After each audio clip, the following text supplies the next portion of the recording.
The obvious correlation here between racing movies is going to be Gran Turismo and, of course, F1 the movie.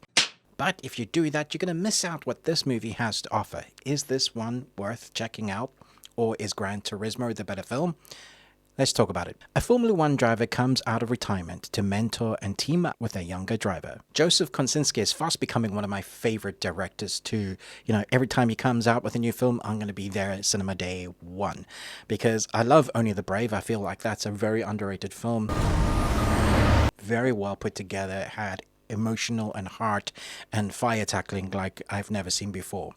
And then obviously people know his work from Maverick, which is a slightly big film and did alright. But I also want to mention Tron Legacy, which I absolutely love. One of my favorite films of all time. So I was very excited to see whether he could take that storytelling emotional element and put it in the cockpit of not just the plane, but an F1 car, a Formula One car. And I think for the most part, it is done. Mostly. I do feel like this film's a little bit long in the tooth. I felt it drag somewhat in the middle, but for the most part, everything else is done expert. I like Gran Turismo. It's an underdog story and it works. The racing there is fast and frenetic, and it does put you in the shoes of the underdog story. Here we have a story that feels a little bit familiar. Yeah, it's going back to that blockbuster day when we used to have big blockbuster, great score, great actors, just making you feel like this is worth going to the cinema for. And it absolutely 100% nails that. One of the reasons why is the composer, Hans Zimmer, doing an original score, making it feel fresh, unlike a lot of Hans wom-woms that we've heard in the superhero epics that he's done on the other big movie epics that we're quite used to with Hans. Here is a frenetic score, but with orchestral pieces that I've not heard from Hans in a long time. I loved the score. I want to celebrate it by putting it in my ears and listening to it on repeat. It heightens the action when we have these great racing moments, when the director's wanting to sell a key tense bit. But it also heightens emotion when we are developing characters and talking about characters. Brad Pitt is a racer that was once almost the best, and he has that hanging over him as his character that he plays here. Playing Sonny Hayes as a character that is shown from the beginning as he is now racing in whatever form that can take him. He doesn't stay in one place for too long, the sort of drifter, rebel racer because of, whatever happened in the past, no spoilers.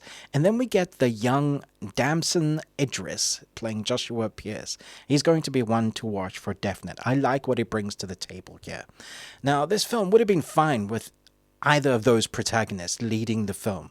We'd have an underdog story. We'd have that immature story of someone that is brilliant at racing and yet needs some maturity to be on them.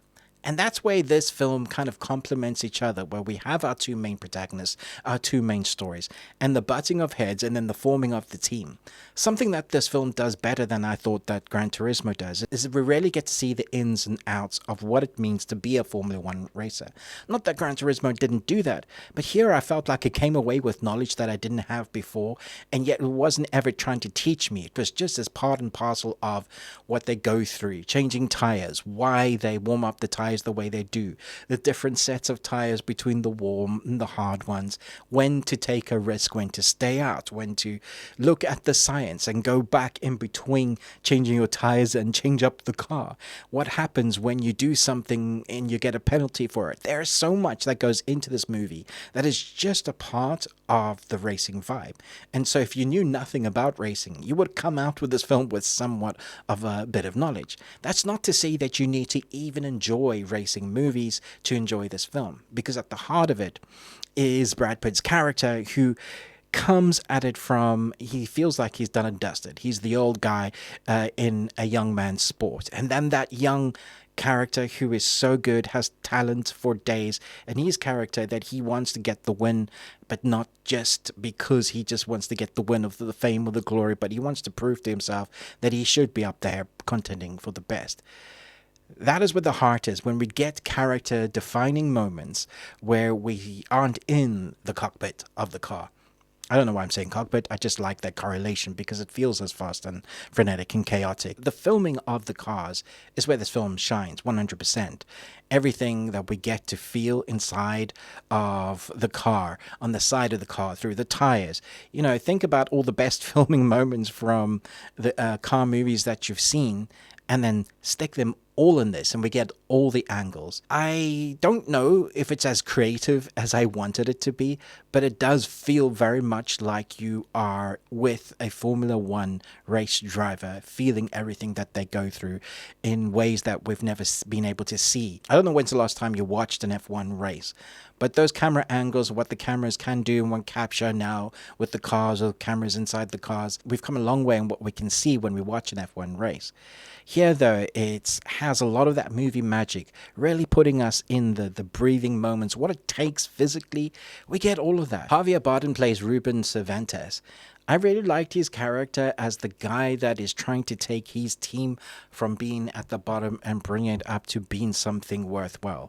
He doesn't get a lot of screen time, but what we do see of him really works well with the Brad Pitt character, Sonny Hayes, as a friendship that has stood the test of time. You believe them as friends. At 2 hours and 35 minutes, it did feel a bit long in the tooth for me. I would have liked some shaving down of some of the racing parts and maybe delve a bit more into some of those side characters that don't get enough screen time, but when we do get them, like the mother of the son with the driver, when we get some of those side characters, it feels like we're getting to know the world. For me, this film worked best when we were spending time with the pit crew. As much as I love the racing, that can get old really quickly, and when you're showing us all the angles and making us be intense for a lot of the time, it needs to come down to why I care about these characters. I do have to say, rooting for the underdog story in the Gran Turismo movie, I was more emotionally invested.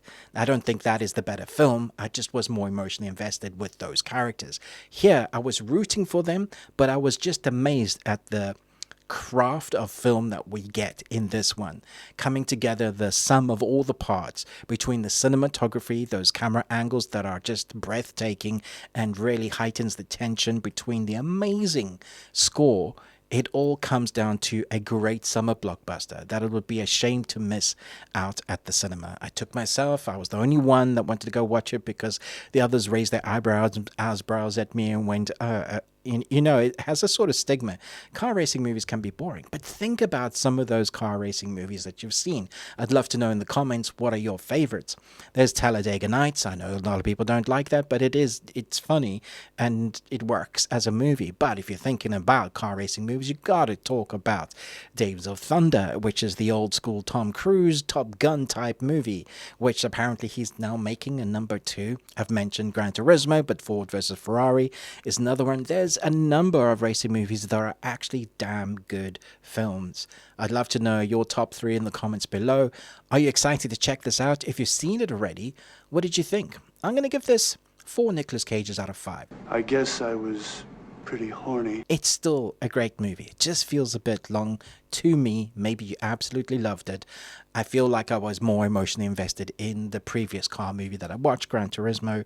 I've got a lot of time for that film, but this one just feels like a perfect blockbuster movie that I think everybody should step out of their doors for. Make the time and effort for cinema, because it does feel like this is a dying breed of movie that we don't get too often. Brad Pitt as this character, this kind of ruffian, works so well. Also works fantastically as the character that needs some maturity. And then we of course get the director helming the cockpit of these cars through the look of making us feel like we are in the seat with them. It's definitely worthwhile checking this out. I love this. I definitely will check it out again. Thanks so much for watching, but most of all, until next time, remember, live long and Tuesday.